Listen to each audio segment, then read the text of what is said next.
So one of the ways that, again, we became increasingly experienced about ESG or socially responsible was also through one of our major clients. And it's a public client, it's a public fund, so I am at liberty that I can discuss it because it's a matter of public record, and that is the City of Santa Monica.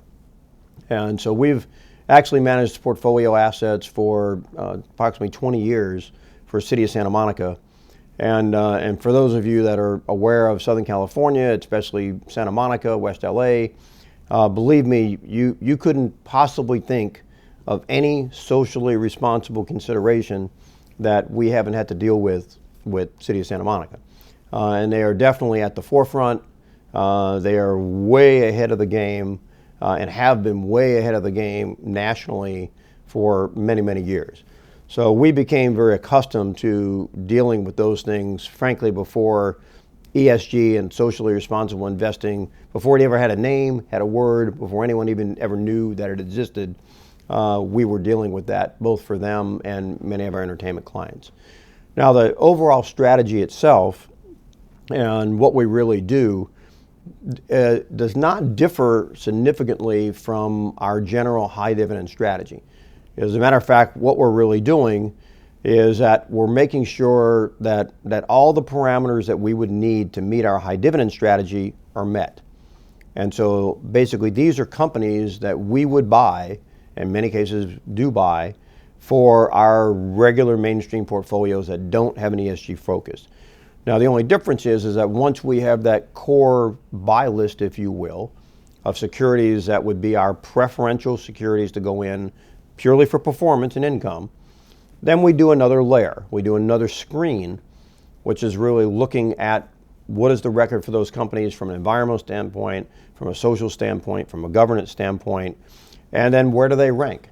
And there are a number of ranking services that are utilized. There's several that are somewhat of national standard.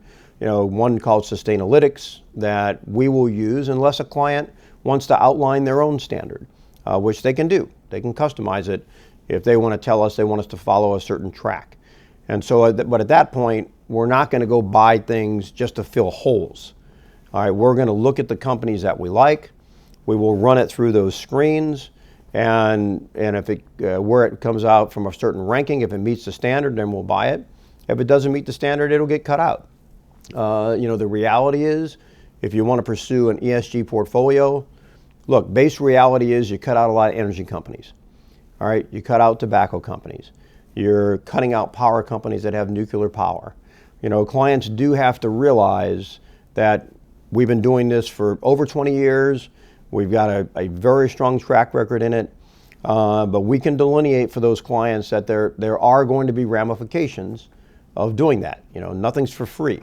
So if you want to do it, frankly, sometimes it'll help you. Last year it helped. Clients pursuing that strategy were our best performing strategy because all the energy was out, and energy wasn't a good sector. All right, now energy may come back and be the best sector next year, and they're going to be behind. So people just have to, the only thing I encourage people to do is make an honest and fair assessment of the decision that you're making.